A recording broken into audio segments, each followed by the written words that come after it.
如果你面临2个选择 ：A. 直接得到100万美元 ；B. 你有50%的机会得到1亿美元，当然还有50%机会什么都没有。你选哪个？大多数人都会选择第一个，因为毫无风险、毫无悬念地得到100万，简直是天上掉馅饼，那还等什么？必须赶紧拿到手，以免夜长梦多。第二个，虽然1亿比100万更多，但是还有50%的可能你1分钱都得不到。与其什么都没有，不如拿那100万走人。选择100万的都是保守思维，也就是穷人思维。选择1亿的才是富人思维。现在我们来看看富人是怎么运转这个50%可能的1亿的，并使之产生巨大价值的。如果你以为他们就是脑子简单的去赌，那你就傻了。不，他们当然不会直接选择，直接赌就是穷人思维了。他们卖这个选择权。既然有50%的机会得到1亿美元，按这个概率，这个选择权的价值就是5000万美元。你害怕损失，但总有比你更有钱、更有冒险精神的人想要这个机会。于是你找到一个人，以1000万或者2000万卖掉这个5000万的选择权。这样一来，你都赚得比100万更多。如果你认识的富人不愿赌这么大，怎么办呢？你可以这样交易：我把这个价值5000万的选择权卖给你，但是首付100万美元。如果你中了1个亿，我要求再分成一半，你觉得怎么样？如此一来，你可以得到100美元，外加50%获得5000万的机会，比拿100万走人的人更值得。还有一种可能，也是我们最经常见到的，那就是把选择权切碎，碎成10万份或20万份，做成彩票发售。特等奖8888万美元，一等奖3名222万美元，二等奖10名33万美元。豪赌的穷人们立即趋之若鹜。穷人为实现自己的发财梦，会扎在这种小概率的事件中不挪窝，他们2块地花光积蓄，去给富人交钱，帮富人发更大的财，做更大的蛋糕。通过以上选择，我们可以看到人与人差的真的只是脑子啊。思维不同导致结局不同，结局不同导致命运不同。穷人思维拥有者会局限于本能，盯紧利益，看不见概率。富人思维拥有者会跳出本能，看见利益，也看见概率，并看见这个概率背后更大的盈利可能，然后用他们的思维与行动使这个概率变现为财富。在生活中，我们可能不会面临100万与1亿的选择，但是在其他选择上，这个道理也是一样存在的。比如我曾经谈过的包养问题。如果你是一个女生，面临这个选择，给你100万块陪一个老男人3年，和自己用3年时间奋斗赚取50%可能性的1000万和50%可能性的0元，你应该跳脱于诱惑，选择后者。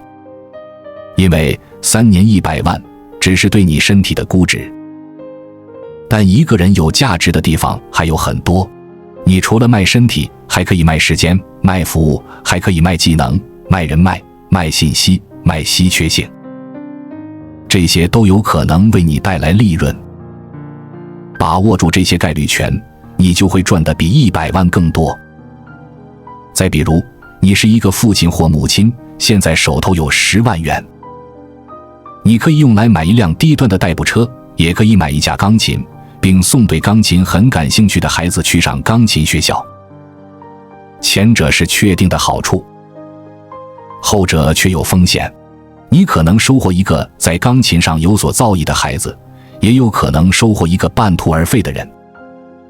选哪个？也应该是后者。因为送他去钢琴学校，他会感受到音乐之美，感受到父母的爱和信任，哪怕他缺乏才华，后来没有集中训练，也会传递给他另一个重要的观念：一、尊重自己的潜能，并尽你最大的能力去实践；二、跳脱于当下，着眼于未来，不用为小利益纠缠；三、风险是不可避免的，无论什么事都是一样，但如果你看准了，就投资。这就是富人的财富观的核心。拥有这种财富观的孩子，在未来不会混得太差。财经杂志有一个名记，采访过非常多牛逼的人，比如刘强东、张朝阳、李彦宏。在多次与这些创业者深度交谈之后，他发现这些人身上有一个奇异的共同点。这个共同点与他们的性别无关，与出身无关，与际遇好像也没啥关系。这些人共同的特点就是在确定的小利益和有风险的投资面前，持续地选择后者。你可能想问，他们不怕失败吗？不怕亏损吗？不怕打水漂吗？这些恐惧都是穷人的局限之处。拥有风险投资意识的人看世界，和我们普通人的角度不一样。他们是看概率权的。一个行业刚刚起步，许多人还不看好，但是他们通过有效而充足的信息，对行业的前途、创业者的素质、未来的市场风险进行精密计算，得到一个估值，才会推出一个审慎的投资计划。所以富人不是赌，他们是在计算。他们不是盲目，而是有相当大的把握。说到这里，想到2015年底时，有一个做投资的朋友对我说，我用1000万买断你账号10年的广告权，广告由我挑选，你写，平时你就正常更新就好了。2015年啊，我是多么籍籍无名。当时账号也没接过什么广告，日常所得也只是部分铁粉的赞赏，可想而知这些钱是多么有限。正因为有限，这个机会对于我而言无异于天降大财。一是确定的1000万，二是50%的可能我赚更多，也有50%的可能我赚不到钱。我选择了二，因为我发现当时微信已经普及于世了，几乎有人的地方就有微信，有微信的人都会订阅我的账号。这就说明机会是存在的，只看我怎么做。到如今，我所赚的早已超过了他曾开出的价码。写到这里，有人一定想说到底还是要改变思维。但改变思维谈何容易，我们几辈子都穷过来了，在这样的环境中长大，大家都是这样看问题、想问题的，忽然让我用富人思维想事情，太难了。这也就是出身决定论的由来。正因如此，精英家庭的后代也多数是精英，穷人的后代也多数是穷人。但逆袭的人不是没有，他们是怎么做到的呢？学习。通过学习，通过认知升级，通过改变自己的大脑，通过克服自己与生俱来的本能，认识概率，掌握概率。如果让我给你建议，我会说3点。一，不要问身边的人，要去听你认为牛逼的人。鉴于人以类聚的习惯，一个圈子里多数都是观念相似的人，这会令你感觉温暖，也会令你成长受限。连岳说得好，你不要问身边的人，你要去问那些过上了你想过的生活的人，他们的意见才真正有用。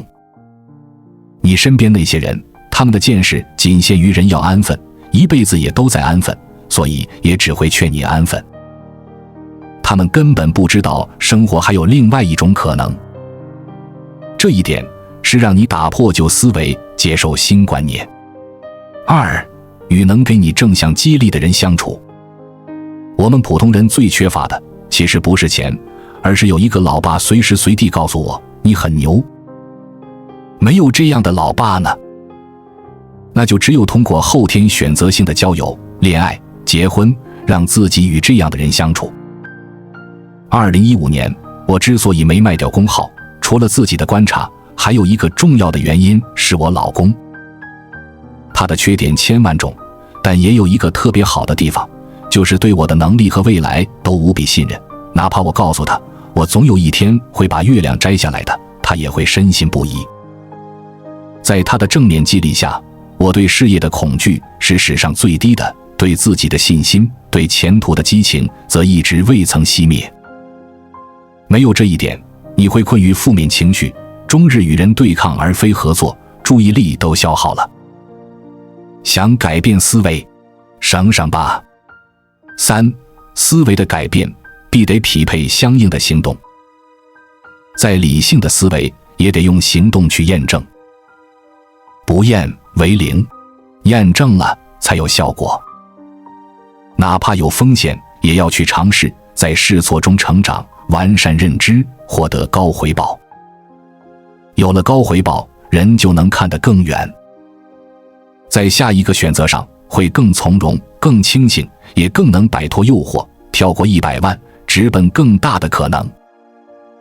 而人生就是这样一点一点，一步一步走向更广袤的地方的。为什么穷人越存越穷，富人越借越富？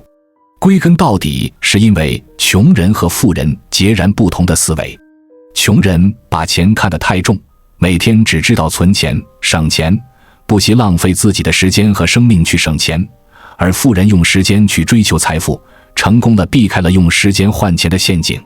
穷人把钱当成生活资料，富人把钱当成生产资料。这种思维的不同，就导致了在同样是面对金钱的情况下，富人容易操控钱，而穷人更容易被钱操控。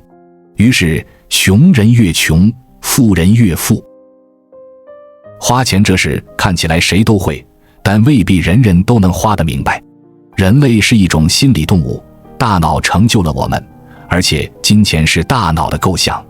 有时候金钱似乎控制着我们，金钱凌驾于大脑之上，有时候我们又能以自己的方式使用金钱，大脑凌驾于金钱之上。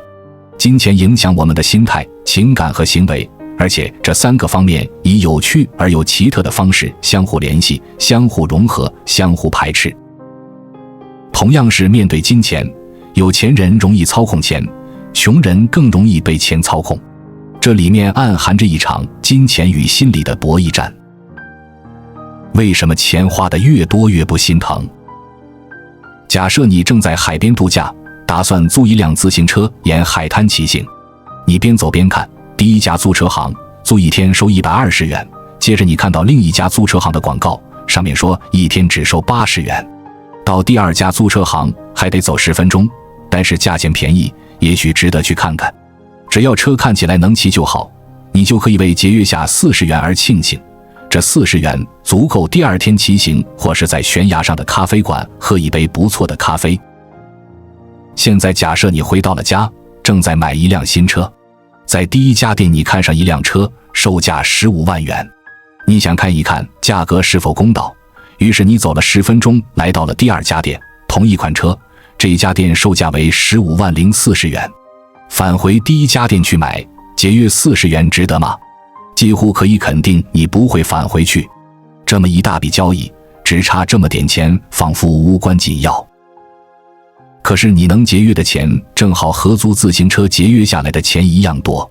租自行车时，你为自己能节约下40元感到很高兴，买车时你却不把它放在心上。无数研究表明，我们不断做出此类判断，将节约的钱看作是整个费用的一部分了，而不是看作具有一定消费力的实实在在的一笔钱。这就叫做相对思维，在比较富裕的人群中特别多见。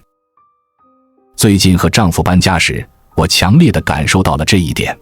这次搬家是我们人生中最大的一次交易。在伦敦买的房，价格高达几十万英镑，一笔巨大的投资，我们认真地进行了权衡。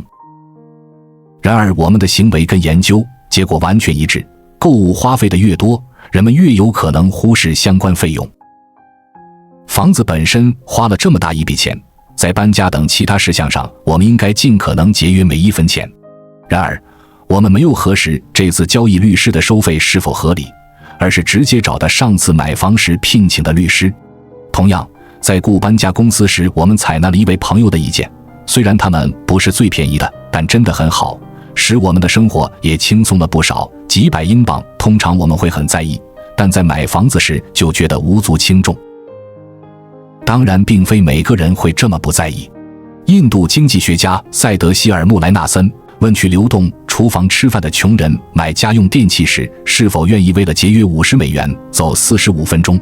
他了解丹尼尔·卡内曼和阿莫斯·特沃斯基进行的那项著名研究，这项研究表明人们往往根据原价做出这类决定。在这种情况下，如果一件家电在减价前卖$100，那么50%的折扣就值得走这么长时间。如果商品的原价是$1000，走45分钟节约$50就不值得了。穆莱纳森告诉我们，在流动厨房就餐的人就不会这么想，他们都不会受原价的影响，因为不管原价是多少，$50对他们来说都是一笔不小的数目，不能让这笔钱白白浪费。从表面来看，这些穷人的行为更理性一些，但是这是否意味着富人完全不理性？未必。我们考虑时，不仅要看金钱上的节约，还要看时间上的价值。和在流动厨房就餐的人不同，我们经常认为自己是金钱上的富翁，时间上的平民。时间有时对我们来说很宝贵。然而，我们在进行此类计算时，行为并非完全一致。我们当中许多人花几个小时在网上浏览，以便买到最便宜的机票或者火车票，节约下来的钱相当少。办公时间上网搜索特价商品，老板没有看见，也许是明智的，因为他们的确是在例行节约，而且公司以为他们的时间付了费。但是，我是一名在家工作很长时间的自由职业者，我也会做同样的事情。我从未计算过，但是把时间花在工作上，肯定在经济上更有意义。然而在这一事例中，减价的诱惑是不可阻挡的。此外，研究显示，我们没有打算花同样的时间去审视一直以来的大笔开销。为什么我们有时尽力节约，有时却不呢？有时节约是因为我们必须这样做。之所以必须选购一张火车票，是因为我们要到某个地方去，但是我们不必麻烦更换供电公司。还有一个理由，我们不愿意将来为时所累。更换能源公司的第一阶段还比较容易，但是不像一次性购物，将来需要更多的投入。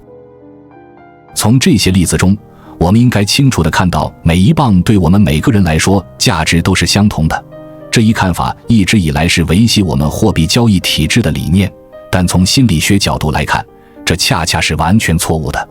的确，所处的境况不同，一磅对于我们每个人来说价值是不同的，而且我们认为时间不同，手里的钱与花出去的钱也是不同的。为什么不能妥协，却经常妥协，而且毫不后悔？有一件事你应该清楚，那就是我们对于价格的判断有时是不合理的，我们的想法总是被金钱的数量和来源左右。当设计价格时，金钱对大脑的愚弄是非常巧妙的。假设你想去一家电子商店买一台笔记本电脑，走进店内，只见货柜上摆满了电脑，似乎有很大的选择余地，但仔细一看，只有3款电脑是你想要的。一款是白色的，亮光闪闪，设计经典，但价格远远超出了你的预算。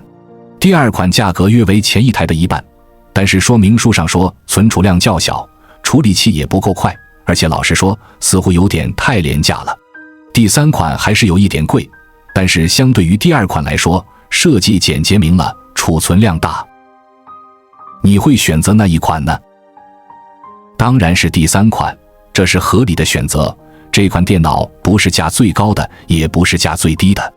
你是如何随意地做出这个决定的呢？研究表明，实际上这个决定并不是那么容易做出的。近来，店主在货物陈列方法上显得非常精明。他们知道，很少有顾客会买昂贵的笔记本电脑，但是把价格高昂的笔记本电脑与其他电脑陈列在一起，比最贵的稍便宜一点的电脑就成为价格适中的笔记本电脑。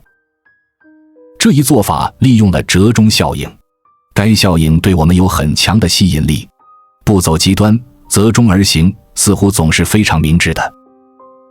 买房时，我只想看2栋房子，但是房产经纪人会安排我再多看一所，价格远高于我所能承受的范围。他解释道：“你都到这儿了，还是看看吧。”他希望折中效应能够转变我的想法。他知道我的价格底线，不可能突然加大预算买下那么一所昂贵的房子，但这绝不是他的目的。他带我去看我买不起的房子，是为了改变我对其他房子的看法。尽管其他房子比我想要的要小，路段也不是很好，但是和那所昂贵的房子比起来，它已经很不错，甚至很划算了。即使像卫生纸这类不起眼的东西，这种心理也会对其产生作用。超市将昂贵的卫生纸也陈列在货架上，不是希望大多数顾客不再购买价格适中的品牌，而去购买奢侈的棉质卫生纸。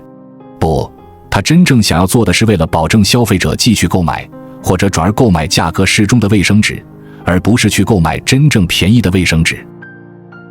凭借一般可评估性理论，行为科学家奚凯元和张娇发现，如果人们单看一件物品时，通常情况下评价会很高。他们通过一个给未婚妻买订婚戒指的例子来说明这一点。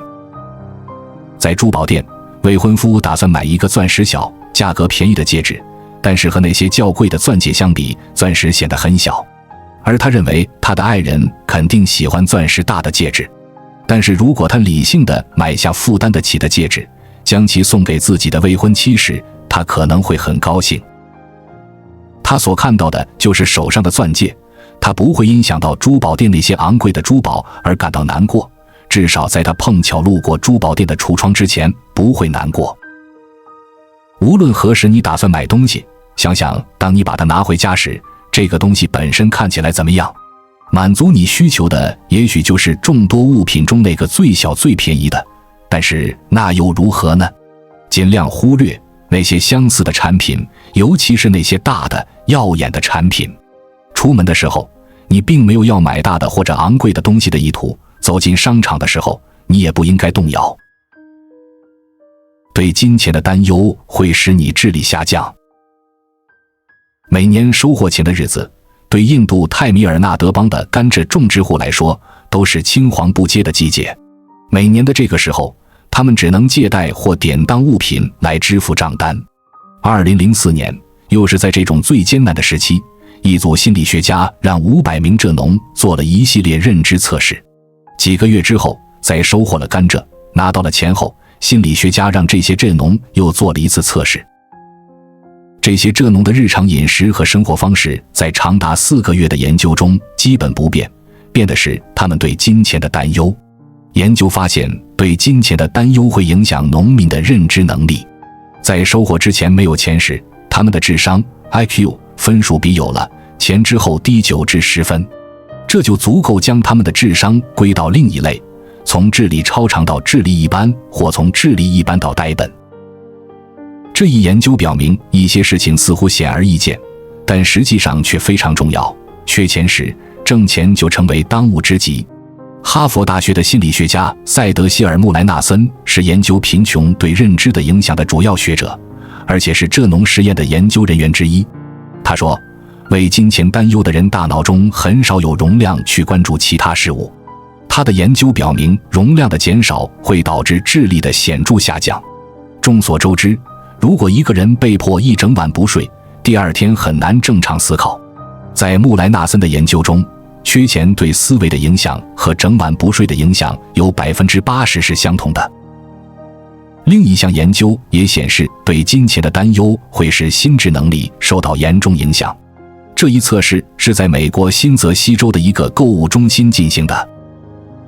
参与测试的人要假设一种情况，即他们修车需要支付$1500，或这笔费用的1/10，也就是$150。参与者脑中有了这些账单后，要进行2项测试。第一项测试是一种智力测试，常用于心理学研究，被称为瑞文推理能力测试。它测试你的逻辑思维能力和问题解决能力，会让你看一系列以白色为背景的黑色图形，但图形之间有空缺。你的任务就是选一个你认为合适的图案填进去，使其符合逻辑。第二项测试中，电脑屏幕上会有指令以一定速度闪现出来，这些指示会告诉你以最快的速度按下键盘上的某个键，预测出下一个会出现什么是不可能的。所以这项测试能测出一个人的思考能力和反应速度。这个实验发现了什么呢？首先，人们在这2项测试中的表现显然不同。尽管我们感兴趣的是富人和穷人不同的表现，但是要知道，他们已经牢牢记住了2个汽车维修价格中的一个。不论富人记住的是$1500还是$150的维修汽车账单，他们的得分都一样优异，而不太富裕的参与者在面对高额账单的时候，他们的得分非常差。要知道，这并不是真实的账单，而只是假想的账单。即使没有真实的花费，对金钱的担忧对人们的认知能力影响依然很大。我们都有过度关注的问题，不是关注钱，就是关注其他事情。当我们缺乏某样东西时，如金钱、友情、健康，我们往往会过度关注这些缺失。